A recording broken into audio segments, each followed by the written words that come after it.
Hi hello welcome to Chandru silver screen. So தொடர்ந்து support பண்ணுற எல்லாருக்குமே ரொம்ப நன்றி. அது போக ஃபஸ்ட் டைமாக நம்ம சேனல் விசிட் பண்ணுறவங்க எல்லாருமே நம்ம சேனலோட வீடியோஸ் உங்களுக்கு பிடிச்சிருந்தா லைக் பண்ணி ஷேர் பண்ணி சப்ஸ்கிரைப் பண்ணி உங்கள் சப்போர்ட் கொடுங்க. உங்கள் ஃப்ரெண்ட்ஸ் அண்ட் ரிலேட்டிவ்ஸ்க்கும் நம்ம சேனல் ரெக்கமெண்ட் பண்ணுங்கள். ஸோ இந்த ஒரு சின்ன ரெக்வஸ்ட்டோடு இன்றைக்கி நம்ம எந்த படத்தோட ரிவ்யூ பார்க்க போகிறோன்னா, திரையரங்குகள் வெளிவந்து வெற்றிகரமாக ஓடிட்டுருக்க டிமாண்டி காலனி 2 படத்தோட விமர்சனம் தான் பார்க்க போகிறோம். ஸோ இந்த படத்தோட ஃபஸ்ட் பார்ட் வந்து பார்த்திங்கன்னா 2015 வெளிவந்தது.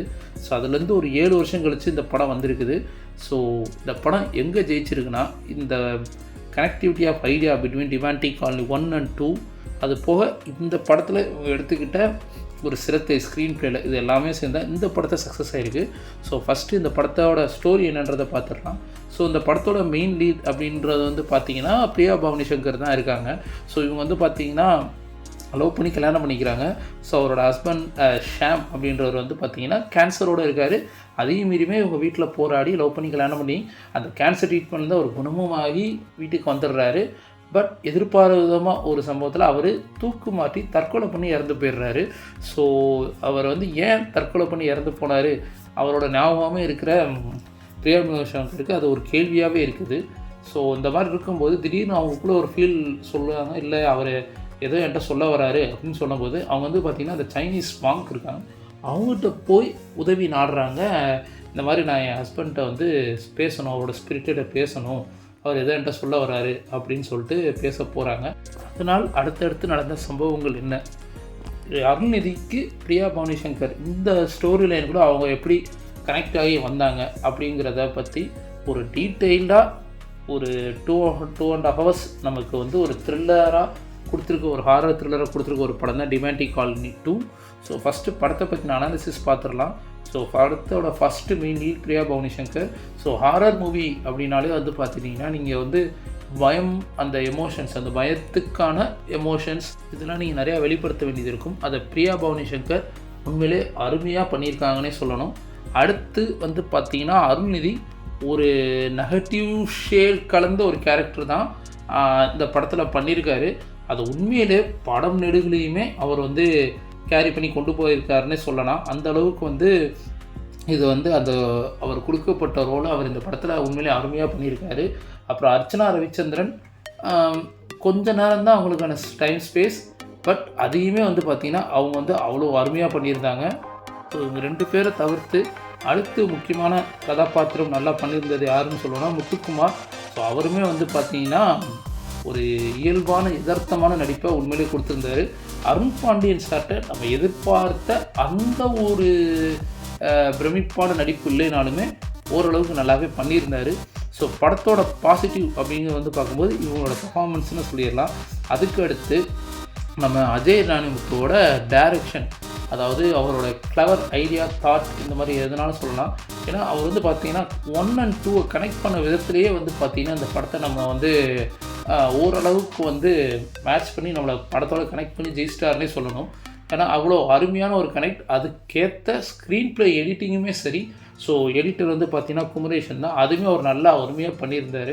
ஏன்னா 1 and 2 கனெக்ட் பண்ணி அதை நமக்கு புரிய வைக்கிற விதத்துலையுமே இந்த டீம் உண்மையிலே அவ்வளோ அருமையாக பண்ணியிருந்தாங்க. ப்ளஸ் கேமராமேன் அடுத்து சொல்ல வேண்டியது cinematography Harish Kannan. First part வந்து பார்த்திங்கன்னா உங்களுக்கே தெரியும், அது அந்த டிமாண்டி காலனி அந்த ஒரு மீடியமான ஒரு பட்ஜெட் ஏரியாவுக்குள்ளே இருக்கும். இங்கே வந்து பார்த்திங்கன்னா டோட்டலாக கான்ட்ராஸ்ட்டாக வேறு மாதிரி. ஸோ இன்னொரு முகம், அதாவது ஒரு ஹைஃபையாக காட்டுற மாதிரி இருக்கும் ஏற்ற மாதிரி. ஸோ அந்த 1 and 2க்குமே இவங்க ரொம்ப டிஃப்ரென்ஸ் காமிச்சதுமே ஒரு நல்ல ஒரு இதுன்னு சொல்லலாம். ஸோ படத்தோட ஃபஸ்ட் ஹாஃப் வந்து விறுவிறுன்னு போயிடுது. எங்கள் படம் லைட்டாக லாக் ஆகுதுன்னா செகண்ட் ஹாஃப். ஸோ ஒரு செகண்ட் ஹாஃபில் இந்த ஹோட்டலில் போயிட்டு ஒரு எல்இடி ஸ்க்ரீனில் ஒரு நடக்கிற சம்பவங்கள்லாம் வந்து பார்த்திங்கன்னா திகில் ஊட்டுறவங்களுக்கு கண்டிப்பாக வந்து பயந்த மாதிரி தான் இருக்கும். பட் ஒரு சினிமாவாக கிரிட்டிக்காக பார்க்கும்போது வந்து பார்த்திங்கன்னா இது ஏதோ ஒன்று செகண்ட் ஹாஃபை கொஞ்சம் கடத்தி கொண்டு போகணும் அப்படின்றதுக்காக சும்மா ஒப்பேற்றுறதுக்காக ஓட்டுறாங்கள மாதிரியே தான் அந்த சீக்வன்ஸ்லாம் போயிட்டு இருந்தது. ஏன்னா அதை நீங்கள் எடுத்துகிட்டு பார்த்தாலும் கதைக்கு ஒரு பெரிய லெவலில் அந்த சீன்ஸ்லாம் சப்போர்ட்டாக இருந்த மாதிரியே தெரியல. ஆனால் அந்த செகண்ட் பார்ட் முடிஞ்சு ஒரு தேர்ட் பார்ட்டுக்கான லீட் ஒன்று கொடுத்துருக்காங்க. மறுபடியும் வந்து பார்த்திங்கன்னா அது ஒரு கிளவர் ஐடியானே சொல்லணும். ஸோ இந்த மாதிரி எங்கெங்கெல்லாம் கொஞ்சம் டவுன் ஆகுதோ அதிலிருந்து இடப்பட்ட கேப்புக்குள்ளே ஒரு நல்ல ஒரு சீக்வன்ஸ் எல்லாம் சுரிய டேரக்டர் நானே அஜய் ஞானமுத்து இந்த படத்தில் அவரோட டைரக்ஷனோட கிளவர் ஐடியாவில் தான் ஜெயிச்சிருக்காருன்னே சொல்லணும். இல்லைன்னா நீங்கள் செகண்ட் ஹாஃப்மே வந்து பார்த்தீங்கன்னா ஈஸியாக கடந்து போயிட்டு வழக்கம் போல் தமிழ் சினிமாவில் எப்போவுமே நிறையா படங்களில் அந்த செகண்ட் ஹாஃப் நம்மளை வந்து ஏமாற்றம் அடைய செய்யும். அதே மாதிரி கேட்டகரியில் இந்த படமும் வந்திருக்கணும். பட் ஸ்டில் அங்கங்கே கொஞ்சம் எமோஷனல் சீக்வன்ஸ், கொஞ்சம் ஸ்கேரி மூமெண்ட்ஸ் அண்ட் தேர்ட் பார்ட்டுக்கான லீடுன்னு கொடுத்து நம்ம செகண்ட் ஹாஃப்லையுமே டேரக்டர் வந்து என்கேஜிங்காக உட்கார வச்சிட்டாரு அப்படிங்கிறது தான் நம்ம சொல்லணும். சாம் சியர்ஸோட மியூசிக் வந்து பார்த்திங்கன்னா ஃபஸ்ட் ஹாஃபில் உண்மையிலேயே அவ்வளோ அருமையாக இருந்தது. செகண்ட் ஹாஃபில் ஒரு சில இடங்களில் தொய்வு ஏற்பட்டாலுமே வந்து இந்த படத்துக்கு ஒரு மிகப்பெரிய பலம் தான். ஆனால் பாடல்கள் பெரிய லெவலில் படலைன்னு சொல்லணும். ஸோ இந்த படம் மக்கள் வந்து ஏற்றுக்கிட்டதுக்கு ஒரு முக்கிய காரணம் கிறிஸ்பான ரன் டைம், சேமஸ் டிமாண்டி காலனி 1. அதே மாதிரி இங்கேயுமே ஒரு கிறிஸ்பான ஷார்ட் லைன்லேயே முடிச்சிட்டாரு டைமிங்கை, ரொம்பலாம் வந்து இழுக்கலை. ஸோ சிஜியை பொறுத்த வரைக்கும் இன்னும் நல்லா பண்ணியிருந்திருக்கலாம். ஆனால் கொடுக்கப்பட்ட பட்ஜெட்டுக்கு ஒரு என்ன சொல்கிறதுனா, ஒரு கொடுக்கப்பட்ட பட்ஜெட்டுக்கு உண்மையாக நல்லா பண்ணியிருந்திருக்காங்க. பட் இன்னும் கொஞ்சம் நல்லா பண்ணியிருந்தால் இந்த படம் அடுத்த லெவலில் போயிருந்திருக்கும். ஸோ இந்த காலேஜ் ஸ்டூடெண்ட்ஸ் வச்சுட்டு அவங்க கொண்டு வந்த டிமாண்டிக்கு வீட்டுக்கு அவங்க ஏன் போனாங்க, நிறையா இடங்கள் வந்து பார்த்திங்கன்னா கொஞ்சம் வேகமாக ஒரு டக்குன்னு ஓடின மாதிரி இருந்தது. பட் ஸ்டில் கதையாக அவங்க கனெக்ட் பண்ண விதம் உண்மையிலே வந்து அருமை. ஸோ மீனாட்சி கோவிந்தராஜனும் இந்த படத்தில் இருக்காங்க கோபுராவை தொடர்ந்து. ஸோ அவங்களுக்கு கிடைச்ச அந்த ஒரு சின்ன ரோலை நல்லா தான் பண்ணியிருக்காங்க. மேபி தேர்ட் பார்ட்டில் இவங்களோட ரோல் இன்னும் எக்ஸ்டெண்ட் ஆகுமா என்னங்கிறது நம்ம பொறுத்துறது தான் பார்க்கணும். ஸோ தேர்ட் பார்ட்டுக்கான லீட் உண்மையிலே நல்லாவே இருக்குது. ஸோ வெயிட் பண்ணி பார்ப்போம் தேர்ட் பார்ட் எப்போ ரிலீஸ் ஆகுதுன்னு. இன்னொன்று இந்த டீமை நம்ம பாராட்ட வேண்டியதுன்னா, இந்த படம் வந்து பார்த்திங்கன்னா 2023 ஜூன்லேயே முடிஞ்சது. ஸோ கிட்டத்தட்ட ஒரு 14 மாதங்கள் வெயிட் பண்ணி நல்ல ரிலீஸ் டேட்டு வெயிட் பண்ணி கரெக்டான ரிலீஸ் பண்ணி ஜெயிச்சிருக்காங்க.